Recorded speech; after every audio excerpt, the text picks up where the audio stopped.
欢迎回到节目现场。接下来带大家来关注国际焦点。当然，现在看到的是中国跟日本这边哦，敏感情绪又再度被挑动了。好，什么原因呢？当然就是因为9·3要来了嘛。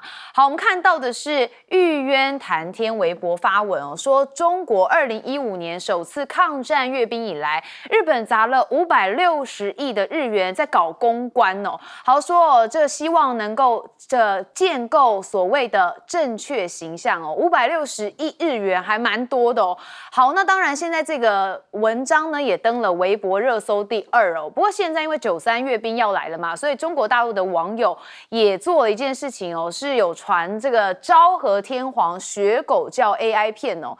那这个影片呢多半是疑似由 AI 的人工智慧所生成。那最近陆续在抖音啊等等的平台出现，其中也包含有人身穿女高中服制服跳舞，然后甚至有人以麦克阿瑟训狗为题的短片，那内容将人物以4肢爬行模仿狗叫来讽刺昭和天王。而日本当然看到不爽啊，日本政府已向中国大陆方面提出关切，认为这些影片相当的不适当，要求中方要妥善处理。好，那我们再看到的是9·3阅兵阵仗很大嘛，这个下周就要登场哦。央视现在说普京跟金正恩要出席。好，这央视说有26位外国领袖出席哦。那当然大家很关注嘛，金正恩跟普京也会出席。那这是2019年以来再次举办的大型军力展示活动哦。9·3阅兵的部分，那北京持续的加强宣传的力度，也公布了这个火箭军为阅兵进行的训练画面。所以我们也带大家来看一下央视曝光的9·3的阅兵新画面哦，看到这个直挺挺的哦，非常雄赳赳气昂昂哦，而且脚步都非常一致哦。那当然就是要表现训练成果，因为这是他们非常关注的一个重要议题哦，绝对不能落差。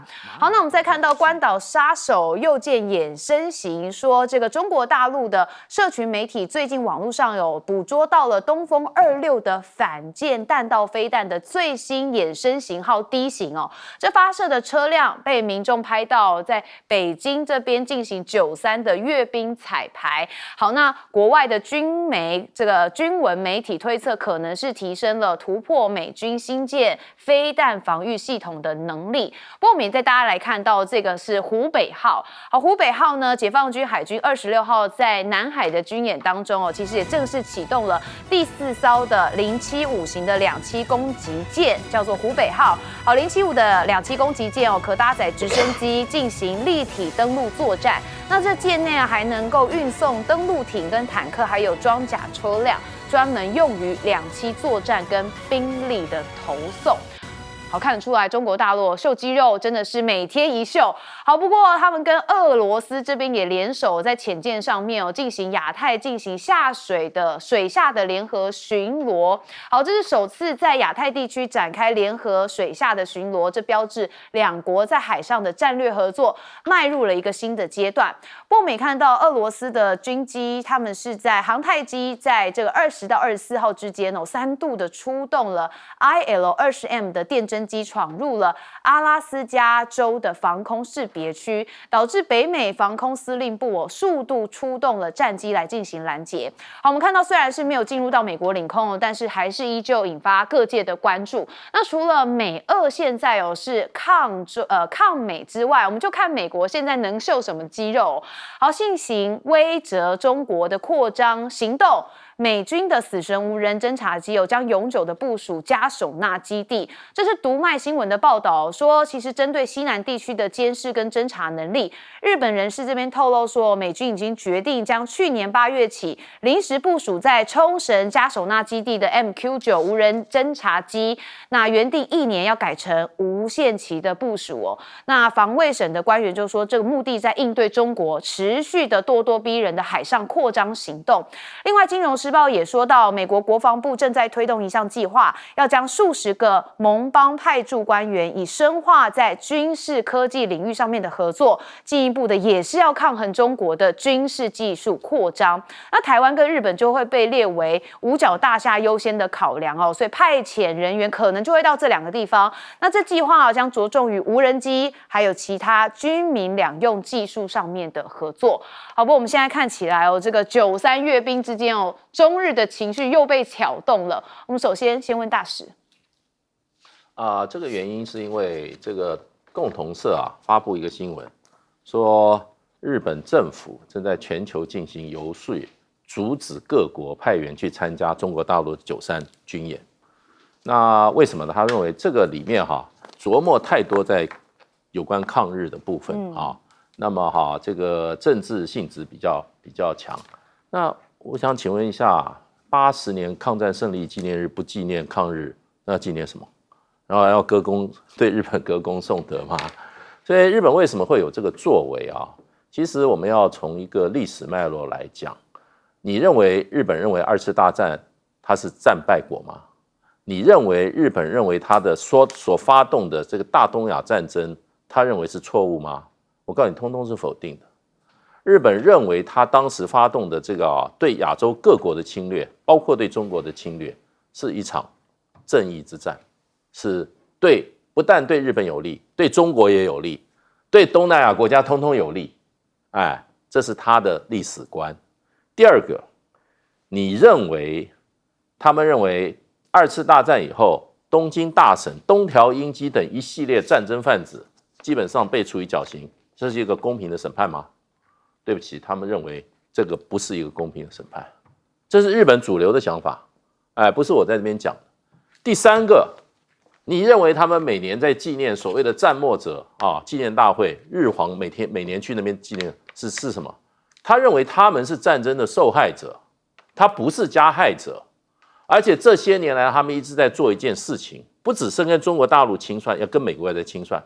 他认为美国用原子弹炸长崎、广岛，这是对日本的平民的迫害，这是对日本这违反战争法的，是一个不义的作为。他们希望美国要道歉，要有什么？要觉得对日本的不满，对日本的什么做错了一件事情。对日本对整个2次大战，甚至之前所有对亚洲国家的侵略，对亚洲国家造成的痛苦，他怎么样？他的历史态度就是这样所以他今天你说中国大陆网民有什么反应？你要看看日本人做了什么。日本人怎么看这个2次世界大战？日本事实上，他们这些还搞了2个这个在这个广岛这个受害者幸存的，然后跟美国的这个一个2战的学者说，你看到我们这个悲惨，我看到那个战争的那个时候那个原子弹爆炸那个悲惨的情况，你不觉得你们美国人应该跟我道歉吗？然后那美国教授当然说，为什么要跟你道歉？你们日本人在南京大屠杀杀了中国30万人，你有道歉吗？你是不是应该感觉羞愧呢？所以呢，我觉得今天讲到这个2次大战日本人还有意见，还认为中国人不能够来纪念这个抗战的胜利。我觉得这是亚洲动乱的根源，而且它继续会在亚洲在世界上造成一种负面的历史的重演，我们要小心。好，我觉得这是国家它当然对于自己的部分这个史观上面是有一点不同我们接着问邱毅老师。日本在川普的压力下，石破茂很想跟中国之间进行比较好的经济的结盟，来解决日本的经济的困境。可是我必须斩钉截铁的说，日本如果没有办法面对历史的现实，日本是没有办法跟中国和解的。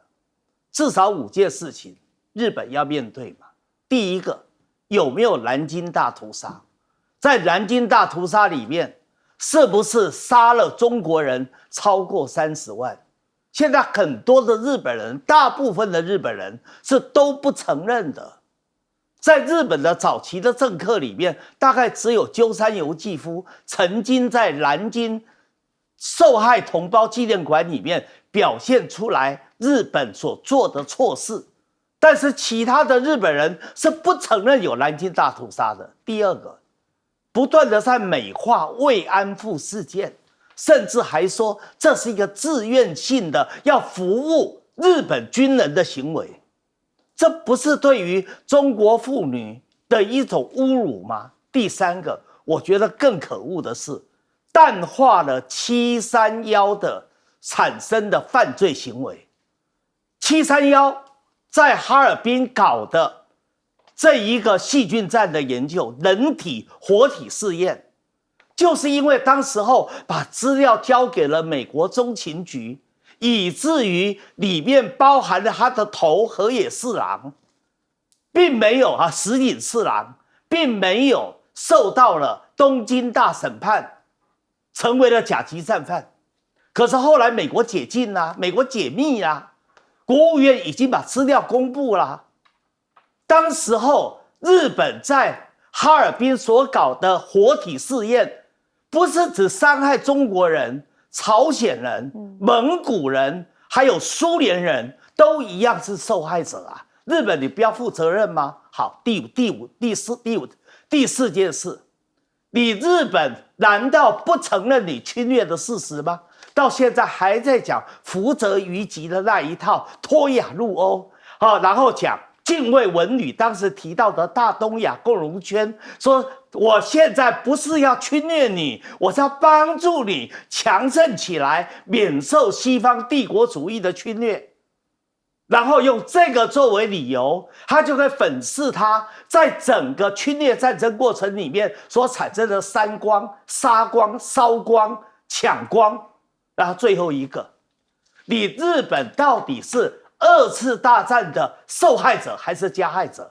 刚才大使讲得很明白啊，你就是一个加害者啊！你今天不断的强调东京大轰炸，不断的强调广岛长崎的原爆，然后说他是受害者，他很可怜。问题是你不侵略，怎么会有这些行为呢？好，你不侵略，怎么会有人要赶快解决这个战争呢？所以基本上，我还是奉劝日本人，你必须要面对历史，才能真正的达到中日的和解。好，问永明老师，今年年初，美国维吉尼亚大学有一个学者写了一篇文章，获得了那一次学会的最佳论文奖。这篇文章叫做《731部队与中美关系》，他是一个美国人。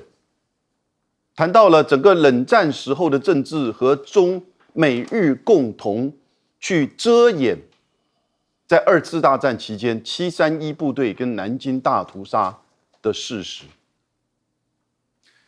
为什么德国可以面对战争的罪行？2004年开始，施洛德总理第一次参加在每年在诺曼底举行的2次大战结束的纪念。那个是6月6号，也就是诺曼底登陆。在去年，德国的总理肖兹也参加。2004年之前，其实德国总理一直想要去，当地人不允许他去。但德国几十年来对于战争的反省，你在现在的柏林街头上，如果高举纳粹的手势，高喊希特勒万岁，那是刑事犯，到今天为止都是如此。而他们对犹太人的这种忏悔，到现在面临到以色列在加沙的屠杀，他不敢做评论。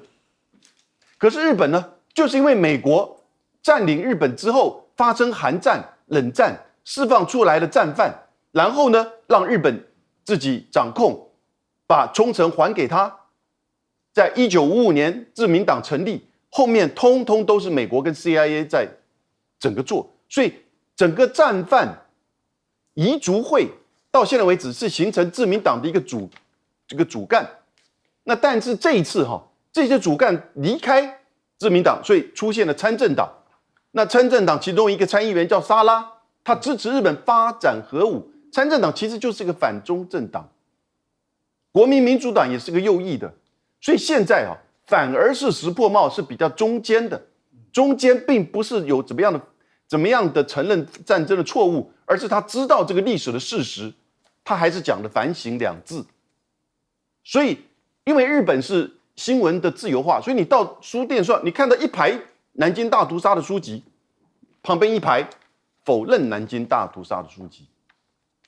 所以类似像这样的事情在日本，它的的确确虽然是长期的和平主义，可是呢，整个民粹的这个情况现在变成如此。而他现在甘愿做美国的代理人，当然对中国的崛起，他现在觉得说，像这个阅兵就是一个反日的，那你也太贴金了，自我贴金。这一次的阅兵是中美整个竞争对抗的一个转捩点，跟你日本其实没什么关系，但是呢是要纪念抗战胜利80周年。好，我们休息一下，回来继续讨论。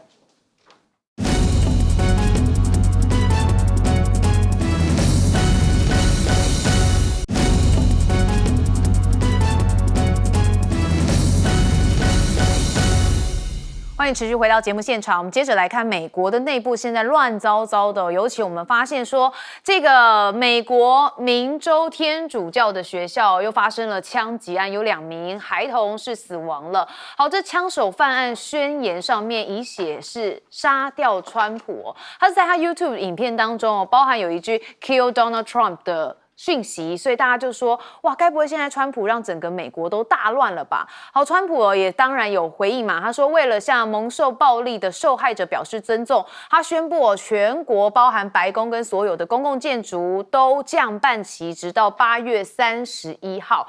好，当然 FBI 的局长巴特尔说，已将这起攻击事件定调为针对天主教徒的本土恐怖主义行为以及仇恨犯罪哦。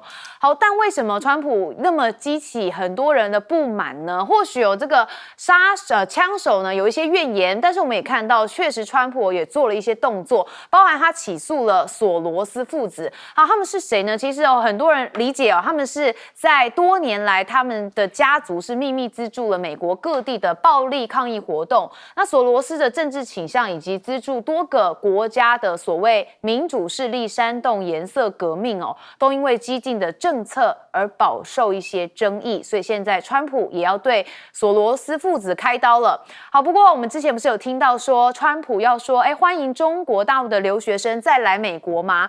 好，原来这个美国商务部长讲了大白话，他说川普是采取理性经济观点，而且声称如果没有外国的学生，15%的美国大学跟学院就会倒闭啦。好，原来是因为怕倒闭，所以现在又欢迎了中国的留学生。但是川普的党内同志也呛瞎说，那就让他们倒吧怎么可能呢？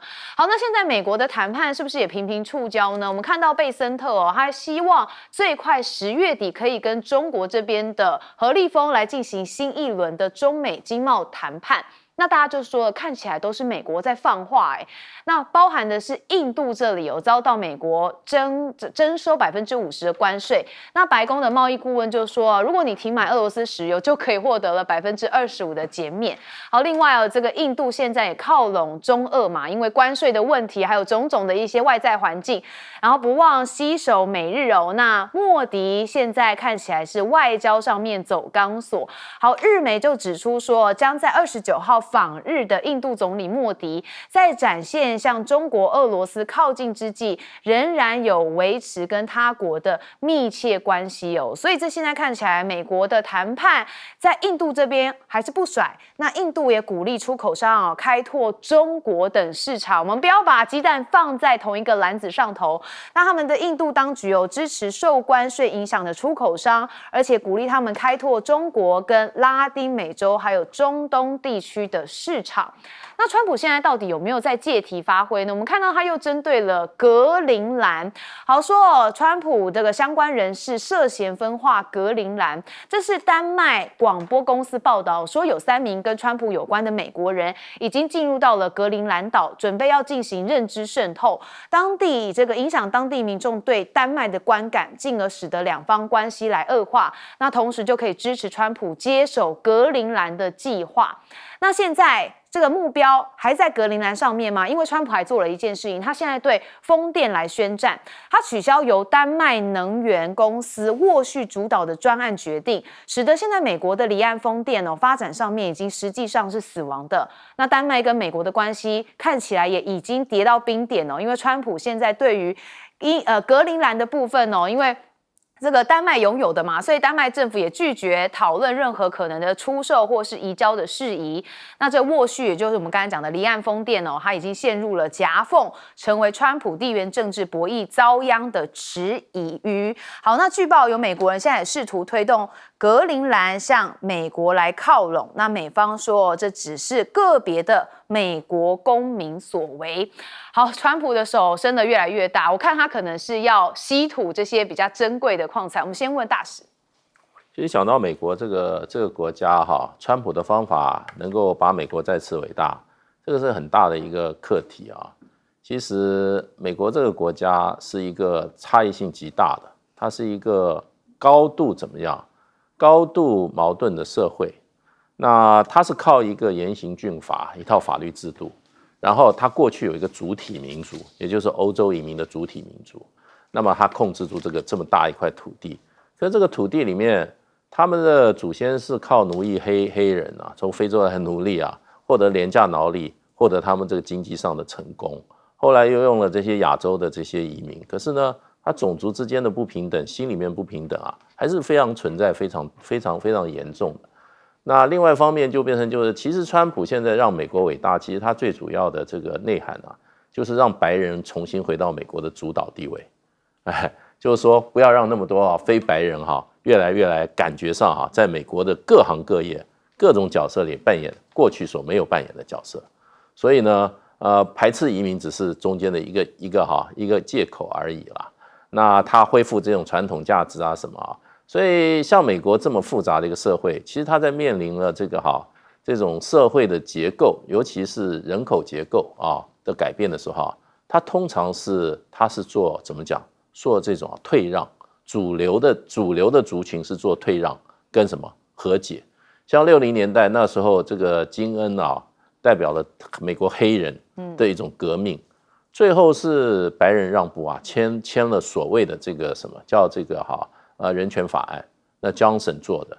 那在这之前，美国你知道南方很多州，黑人上来坐公共汽车，你要坐到后座去啊，还有很多在餐厅里面写的就是说，黑人不接受招待黑人不能坐到桌子上，然后厕所就分开的 white and color 这个你美国人现在自己讲人权，真的不要丢人了。你在60年代，你们在美国的很多的州都是这样子做什么呀？它叫 separation but equal。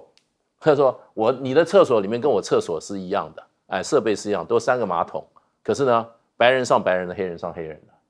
那他那个时候黑人起来革命，那他就退让。可是现在看起来，我认为川普是一个白人革命。他说我们的祖先创造这个国家，先让这些移民，让这些有色人种。越来越猖狂，所以它是一个倒退的。所以从这个角度上来看的话，我觉得川普是把美国带来一个从根本上的矛盾的对立还有根本上的这些差异性的一种扩大的一个方向。这对美国来讲，我是完全不看好。对，因为这可能会造成很多人在结构上面会不会有一些高低一样的这种起伏会有很多人心生不满。好，永明老师。昨天开始，美国对印度科50%的进口关税，25%对等关税，25%因为你买俄罗斯的石油，所以惩罚性的加起来50%的关税。那你就看到这一阵子，似乎印度跟美国是闹起来了，莫迪跟川普杠上了，所以呢，他就说接下来31号的时候呢，8月31号要到中国大陆天津去出席上合会，上海合作组织会议。王毅为此还亲自到德里去跟莫迪见面，谈好了支持上合会圆满成功。所以是不是莫迪现在开始回心转意，重新摆好位置，然后要跟西方保持距离，要认同整个全球南方呢？不要误会，刚好相反。莫迪也不知道为什么川普要对他生气，很简单。川普就是不喜欢那种左右逢源的机会主义者。你2021年买俄罗斯的石油占你进口1%，到了2024年42%，然后呢还转卖偷卖给欧洲国家。他不喜欢这种机会主义者，同时他也希望对你施压，看看是不是能够让俄乌战争能够停火停战签和平协议。他不在意跟你印度的关系。可是各位，美国的国务院 Rubio、日本政府、澳洲政府现在都在帮莫迪，所以前天8月25号，美国的国务院跟印度开了一个2+2会议的资深官员会议，支持双边的关系，签署10年的这个防卫协议，然后呢要这个协助 Quad， 也就是四方安全对话。莫迪很快在2个礼拜之内安排去上合会之前的一两天，先到东京，所以他明天会到东京。时报贸会欢迎他，同意投资630亿美元，而且支持印度跟美国、印度跟四方安全对话。什么叫四方安全对话？日本、美国、印度、澳洲就是压制中国的一个印太战略。同一个时间，澳洲的外交部长黄英贤也发文支持印度在四方安全对话的角色，所以他们都在帮莫迪留在四方安全对话，留在印太战略，留在跟美国的关系。因此，当莫迪到大陆去，他只是出席上合会，他不是去跟习近平见领导人会议，他当然也不会到93到北京去，所以他去访问中国，根本就是在表现印度有牵制、压制中国的价值。什么时候等待川普回心转意？马上，你看这样的一个神操作，来自于国务院、日本跟澳洲的协助，马上贝森特今天就讲了，我们现在会立即的重启美国跟印度的谈判。那但是呢，他还是觉得你只要少买俄罗斯的油，我们马上就降关税。所以各位不要看错，印度还是一个阿三呐。他这5任的美国的总统以来，他就是想要站在全球南方，要去跟美国要好处。所以不是说他就要去改善跟中国的关系，因为毕竟印度跟中国之间还是有领土争议，这没有办法去永久就立即解决的，还是有大国的这种心态的情节，那这是印度方面。那还是有呢，在未来就是区域的竞争的关系。所以各位要理解，印度这场秀这个局其实他是要做给川普看，等待川普何时回心转意。好，我们接着要请教邱毅老师。美国跟印度的这个矛盾，这个结是很难解的。最近川普打了4次电话给莫迪，莫迪都没有接。我为什么认为这个结没有办法解？3个原因。第一个原因2025年是印度的农业改革关键年，几百万的印度的农民正在上街抗争。如果这时候印度答应美国开放了农牧产品市场，让美国低价的农牧产品进入印度的话，那恐怕莫迪的政权就要垮台了。第二个，你要莫迪要印度不能买俄罗斯的石油，不能够再倒卖，从中获利。这个莫迪也没办法同意，因为他从这一方面的利益得到的太大了。刚才永明兄说过了，在俄乌战争以前是1%，买俄罗斯石油在印度石油进口的1%，现在42%。他做倒爷做久了，钱赚多了。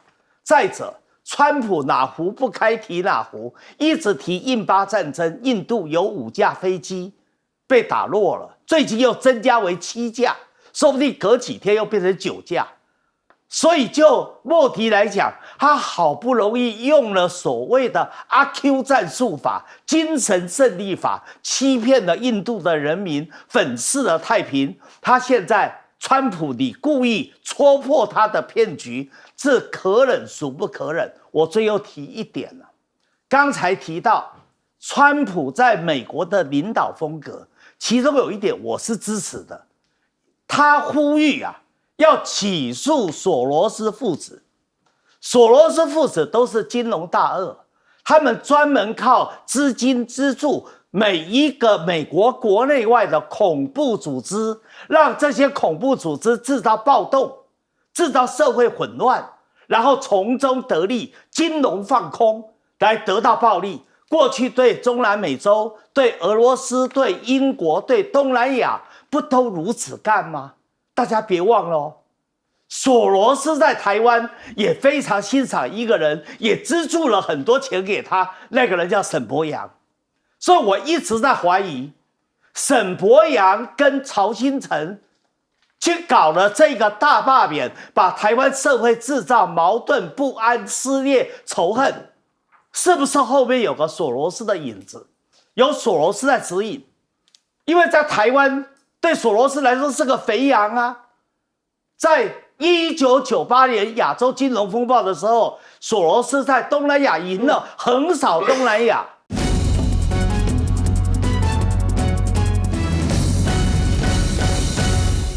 带你追查事件真相，掌握政局的变化。欢迎您加入今天的新闻大白话，我是主持人谭一伦。好，今天节目一开始，我们先来介绍今天的特别来宾。首先是文大国际所教授邱毅，主持人好，大家好。前驻纽大使谢文吉，一轮好，各位朋友大家好。以及前国安会副秘书长杨永明，一轮好，各位朋友好。好，我们首先要讨论谁呢？当然就是承担大局的老柯哦。现在柯总召被说要签连署啦。好，大家很多人觉得是不是有点太不厚道啊？从刚开始哦，陆陆续续说要辞这个党团的干部，现在就剩柯总召这儿了。到底现在把球丢给了柯总召，柯总召背不背锅呢？好，我们前一天看到了柯总召其实有讲到煮豆燃豆萁哦，豆在釜中泣。好，这个连网友也帮他做了2创影片，我们先来看一下。煮豆燃豆萁，豆在釜中泣。本是同根生，相煎何太急。罢团有什么错？好，罢团有什么错？相煎何太急哦，感觉韵味很足哦，因为这跟党内的人在讲了。好，我们看到有一篇独家《自由时报》说潘孟安昨天晚上有登门来劝退柯建铭，柯建铭用了7个字来做回应，他说柯建铭他希望这个潘孟安希望柯建铭能够主动让步，那柯建铭当时就回了此时无声胜有声，用7个字道出了现在的无奈哦。好，不过我们也看到他今天在立法院确实也是用这样子来回复记者，后面就都没有讲，就是这7个字。好，这7个字的味道是什么？到底要不要退呢？还是不太明了。不过我们现在看到了游盈隆，他认为说，虽然更动的这个内阁人数达到16人，但是大家有发现吗？特任官只有6人哦。那其他重要部会啊，像是经济部、卫福部跟国发会，然后他质疑的这个执政当局试图是借由表面的人事异动来转移社会大众对大罢免失败的关注。好，那虽然这改组16人哦，但是黄伟汉也点出说，其实重点只有4人。好，包含的是像是经济部、卫福部确实有感，那赖清德也向蔡前总统来求援，徐国勇也来了，张敦涵也来了。他说等于党部跟政院都交给英系的人去执掌大权。他认为哦，真的得出动蔡英文垂帘听政吗？这个是网友的讨论哦，说是不是这个赖总统现在还是必须要靠前朝的一些人才来挹注哦。好，那现在危机感是不是真的是四起呢？我们看到一个状况，就是跨县市的议员他们抛了5点行动倡议哦，说请赖总统正视我们的危机，5点行动倡议。那包含像是很多的什么清除绿能蟑螂啊、强化经济等等的，还有党务要更加的这个放弃官僚体制，灵活的进入人民生活。但我们也发现里头多位哦都是太阳花世代的成员，所以他们也强调说，对执政的甄贬谏言是我们的职责。哦，确实啊，执政党本来就应该是被监督嘛，这是民主国家的一个很大的价值存在。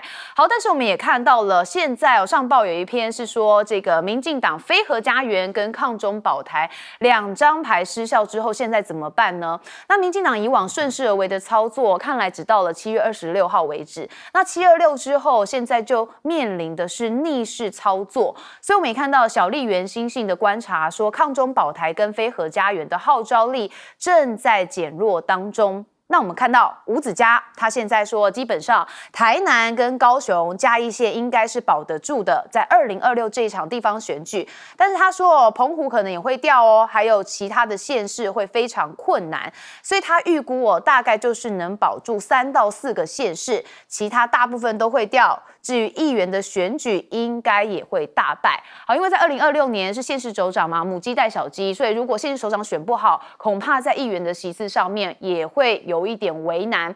好，那到底现在民进党的布局，因为他们党务人事也改组了，说有青年化，所以看到国务卿齐建营哦，说是历年录取高中生的比例是最高的。好，那这个说共同点的这个新一波党务的人事案就是年轻跟专业。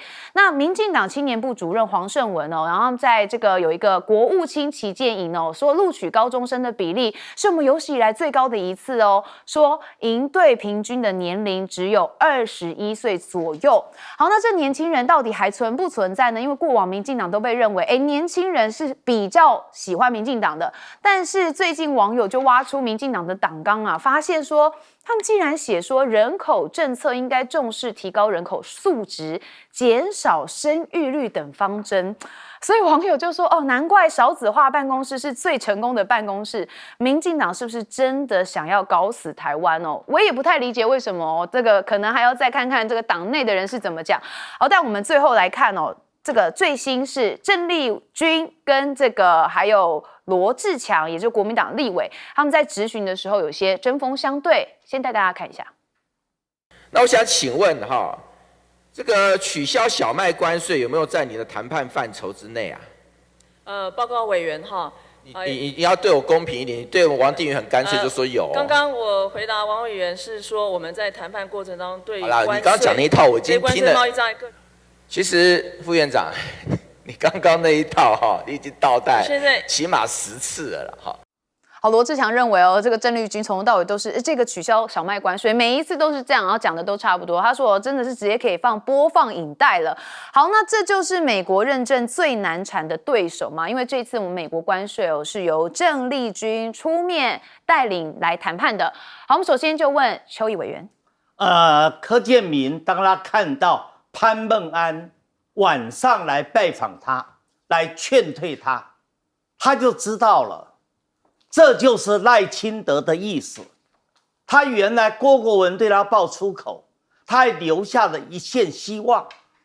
会不会郭国文不了解组织的心意？那潘孟安都上门啦，潘孟安笃定跟赖清德是抱成一团的。潘孟安来了，就是代表赖清德过来，以潘孟安厚道的人都亲自来劝退。那还有什么希望呢？所以才会有无声胜有声嘛，就不需要再负隅顽抗了。但是就柯建铭的心来说，他还是觉得不甘心啊。就是他讲的曹植的7部书嘛，原来大家是同根生嘛，但是赖清德在大罢免大失败以后，就找他来祭旗，找他来开刀，找他来做替罪羊，这对他来说，他感觉不服气啊。而就现实来看，他也觉得不满啊，因为你说他欠了好多的债，没有错，他喜欢打麻将，打麻将输了很多钱是没错的，可是那是他的交际行为啊，而他交际行为所能够筹到的款项、建立的人脉，都是提供给民进党里各个的区域选立委各项选举用的啊，也帮了赖清德很多啊。而当初他做总召权势熏天的时候，赖清德指他底下的一个小干事长，而且在他感觉上是一个连红酒怎么喝都不大懂的土蛋嘛，所以他觉得他过去很照顾你赖清德啊，你赖清德现在无情无义，所以他要被放弃了。这一些内心的不甘，以及对于环境抗拒的无力，所以才会生出了无声胜有声的感慨嘛。我总结一下，赖清德的性格，用台语说就是有功没秀，怕破爱赔，他就这个性格嘛。有功不见得有赏，有过他一定赔，要你赔，就是这个样子。然后整个输了，他绝不承认他自己有错，他把所有的错都归给别人，所以他就像当年的崇祯皇帝一样啊，朕非亡国之君，诸臣皆为亡国之臣。好，接着我谈到内阁改组，很多人说本来以为说可能是5个，绝对不超过10个啊，结果后来有10几个，那代表内阁改组是大的，其实是烟雾嘛，就是油银浓缩的，它是个烟火秀嘛，它是个障眼法嘛。怎么说？大家对于内阁改组最有兴趣的，就是李阳担任30岁就担任运动部首届的部长嘛，这个是大家最感兴趣的新闻热点嘛。所以李阳一个人把整个内阁改组的焦点全部抢走了，反而没有去谈其他的内容。唯一的大家比较有注意到的，就刚才主持人特别提到的，民进党是不是赖清德愿意放权给蔡英文的人马？徐国勇在党部，然后行政院有张敦涵，副秘书长还有阮昭雄，是不是改变了？经济部长由郭志辉改成龚明鑫，我告诉大家没那么简单。赖清德一定是一手白一手黑，一手硬一手软，他跟蔡英文绝对不会因德共事，也不会容许蔡英文垂帘听政。你看看他24号跟蔡英文在官邸聚会，谈笑甚欢，25号就针对小英男孩郑义玲就下手了。他就是一边跟你笑脸迎人，另外一边用黑脸宰你嘛，这就是赖清德的性格。所以大家如果了解了赖清德的性格特性，那么就不会被他表面的烟火秀所蒙蔽了。不过明天礼拜5是这个平日8月底的最后一天，看看老柯会不会有逆袭哦。谢大使，老柯啊，真的我蛮同情他的，我也想帮他讲2句话了啊。不过他认知错误，他这么老道的人啊，政治啊人物啊，他居然用曹丕、曹植的诗来形容他自己。你知道曹丕、曹植是亲兄弟才会有煮豆燃豆萁豆在釜中起这首诗。他以为赖清德是他亲兄弟啊，他根本就认知错误啊，根本就是怎么样？他自以为是什么？他是功臣。我告诉你，他现在在人家眼里连公狗都不是，真的是很惨啊，对不对？然后呢，说实话啦，现在就是一个古往今来历史的一个铁律啊，政治斗争的铁律啊，就是兔死狗烹，鸟尽弓藏。对，这个说实话啦，今天这个柯建铭对民进党来讲，他是做这个叫我们英文叫 dirty job， 是很 dirty， 要每天站在第一线，然后呢说一些违心之论，去攻击别人，去怎么去诉仇诉怨，然后在社会树立一个不讲理、蛮横、东轰，生活也被人家挖出来好赌这样子的形象的一个人。他是怎么样 dirty job， 对不对？他在第一线打仗这么多年，结果派一个潘孟安。潘孟安是什么人呢？就是那个宫廷里面的弄臣嘛，就是怎么样？就是那个皇帝下面的这个最会拍马屁的，然后呢天天躲在后面出点子的，然后呢坐在冷气室里面出点子整人的，有什么功劳？说实话，今天你所有大罢免由我们这个柯建铭一个人担，你相信吗？他在民进党排名排到多后面啊，根本没有他的份。以现在这个权力结构一样，柯建铭根本在边缘。然后整个的失败是柯建铭出的主意吗？是他坚持他只是在执行一个政策，结果呢，最后落得此下场，还叫他来扛所有的。别人为什么不扛？由他一个人扛。这个就是民进党的崩坏的开始，同志之间一点感情都没有，就是只有什么？只有权力，只有利益。柯建铭，你认了啦！